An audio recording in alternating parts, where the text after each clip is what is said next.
As the iron gates of Blackwood Manor creaked open beneath a bruised November sky, I stepped from the chauffeured car into air that tasted of wet leaves and distant smoke. I had bled years for this moment. Late nights in fluorescent cubicles, betrayals disguised as ambition, until the lupine Gala's invitation finally arrived, embossed in silver like a promise. Rumors clung to the estate the way ivy strangled its towers, full moon disappearances, guests who left on 2 legs and never returned the same. I had laughed them off as the folklore of bored billionaires, adjusting the wolf mask in my gloved hand. I felt its carved muzzle grin back at me, warm as living bone. The ballroom yawned like a cathedral built for predators. Chandeliers dripped light across silk and velvet, but the shadows beneath them moved wrong, too fluid, too hungry. Lord Voltor stood at the heart of it all, tall and pale as moonlight on marble. He lifted his glass. "To the moon that remembers us," he said, voice rolling like distant thunder. When I slipped the mask over my face, the runes flared once, a soft pulse against my skin, and something inside me answered. Music rose, slow, minor, inevitable. Voltor's decree echoed, masks stay on until dawn. The moment mine settled, the world tilted. Sense sharpened, champagne, fear, old blood soaked into the floorboards. A flicker of forest crossed my vision, pine needles under claw, the copper reek of a fresh kill. I blamed the wine and pushed deeper into the crowd, shaking hands that already felt too strong, trading smiles that showed too many teeth. Then the moon cleared the glass dome overhead, swollen and merciless. Laughter dropped an octave, posture changed, spines curved forward. Shoulders rolled like animals loosening for a sprint. My mask tightened, not painfully, but possessively. A low thrum started behind my eyes. Midnight arrived with a single chime that cracked the air.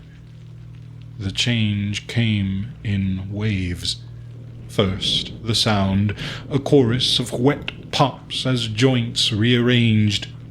Then the smell, ozone and iron. A woman's evening glove split. Claws slid out like black glass. Across the floor, a hedge fund legend dropped to all fours, dinner jacket shredding along a sprouting ridge of fur. Someone screamed, and the scream turned into a howl that was answered by every throat in the room. I clawed at my mask. It refused to come off, edges knitting into skin. My gums burned, teeth lengthened with a grinding ache.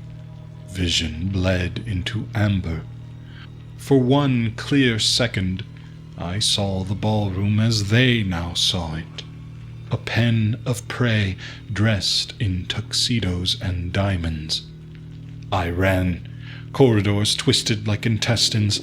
Howls chased me, wet with anticipation. I slammed through a side door and nearly collided with Sophia, gown torn, mask hanging crooked, eyes still human. "You're holding it back," she whispered, as if saying it aloud might make it true. We had no time for introductions. A growl rounded the corner, low and familiar. "Alistair." The butler who had served me champagne an hour earlier stepped into the gaslight. His bow tie was gone. His collar hung open on a throat already thickening. Yet something restrained flickered in his gaze. "This way," he rasped, and we followed because the alternative was dying in silk slippers. Hidden doors, servants' stairs, stone cold enough to numb the fire in my veins. Between breaths, Alistair spilled centuries in fragments. The first Lord Voltor had bargained with something older than money. Long life, perfect health, influence that never waned, so long as the pack renewed its vow each generation, feeding the curse with fresh blood and fresher ambition. The masks were the contract. Refuse the change, and you became the offering. We reached a forgotten library, smelling of mold and candle smoke. Ancient ledgers lay open like flayed skins, diagrams of circles and moons. At the center of it all, a crystal orb in the crypt below, the knot that tied every mask to every soul. Alistair led us down. Torches guttered in damp air. Sarcophagi grinned from the walls.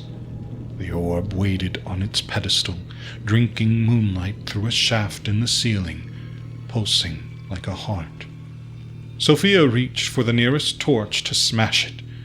Alistair moved first. His hand closed round her wrist, gentle almost, before claws sprang free. "I'm sorry," he said, and meant it, I think, as he hurled her against the stone. I lunged. We fought like animals that had forgotten they were ever men. His strength was terrifying. Mine was new and rising. Blood slicked the floor, mine and his. Sophia brought the torch down across his skull with a sound like splitting wood. Alistair dropped, twitching. In the stunned silence, something inside me snapped its leash. I smelled warm flesh nearby, terrified, hiding. A young footman crouched behind a coffin, uniform half torn away, mask dangling from one ear. He looked up at me with the same trust I'd once given boardroom mentors. My hand moved before thought. Claws found throat. The boy's gasp was soft, almost grateful, as if death were a mercy after what the night had promised. The taste of his blood woke everything I'd spent years burying. The colleague I'd ruined for a corner office. The friend I'd ghosted for a better table. Every ruthless step disguised as survival. The beast didn't care about excuses. It only cared that I was finally honest. Sophia stared at me across the corpse. I saw the moment she decided I was no longer safe. She ran. I let her. Up through the manor I climbed, following the pool of the moon and the thicker scent of the pack. The great windows had shattered. Cold air poured in, carrying garden smells, crushed boxwood, wet earth, gunpowder excitement. Outside, the transformed guest circled a stone idol beneath the open sky, heads thrown back, singing in voices that scraped bone. Lord Voltor stood at the center, untouched by fur, mask gleaming like polished moonlight. He looked almost bored.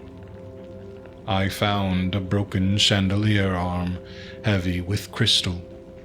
The beast in me approved its weight. When I vaulted the balustrade and brought it down on the idol, the crash was beautiful. Stone split, light exploded outward like a dying star. Masks cracked and fell from faces all across the lawn. Howls turned to human screams of confusion and loss. Voltor aged 1,000 years in a heartbeat, skin flaking to ash, bones folding inward. The last thing he saw was my face, no longer entirely mine. Dawn found the survivors naked and shaking among toppled statues. Police would come. Statements would be taken. Headlines would speak of designer drugs and mass psychosis. The truth would stay buried with the boy in the crypt. Sophia lived. I saw her once more, weeks later, boarding a train with no destination on the ticket. She didn't look back.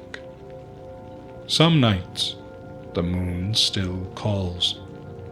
I keep the curtains drawn and the lights burning, but I can feel it pacing behind my ribs, patient, certain I'll open the door eventually. The curse wasn't broken. It simply changed owners. And ambition, I've learned, is the oldest wolf of all. Join us inside the void, listener. Tell us of your grave misfortunes on r/ancientmalicious.